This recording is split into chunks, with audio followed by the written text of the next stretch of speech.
না রে বাপরে, তুমি যখন বিজেপির সাংসদ ছিলে, তুমি যখন মন্ত্রী ছিলে, লাল আলো নীল আলো ব্যবহার করতে, হ্যাঁ লজ্জা করে না বেহা নির্লজ্জ? अरे कहना क्या चाहते हो? বাবুল সুপ্রিয়কে মোদিজি কথাতে আসানসোলের লোক দুহাত তুলে দোয়া করলো, আশীর্বাদ করলো, জিতে গেল। জেতার পরে ওকে মন্ত্রী করলো। अच्छा কিন্তু দোগলার বাচ্চা সে মুখ্যমন্ত্রী মমতা বাবুর সাথে, মমতা খালার সাথে সে ঝালমুড়িকে দল পরিবর্তন করলো। रुको जरा सबर करो। আজকে দল পরিবর্তন করে হম্বিতম্বি করছে এবং বলছে ক্ষমা চাইতে। বাবুল সুপ্রিয়, তোকে রাজনীতির ময়দানে এনেছে তো বিজেপি, তোকে কেউ চিনতো?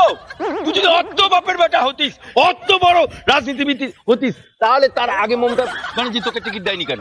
তোকে টিকিট দেয়নি কেন? ये बड़ी अच्छी बात कही आप।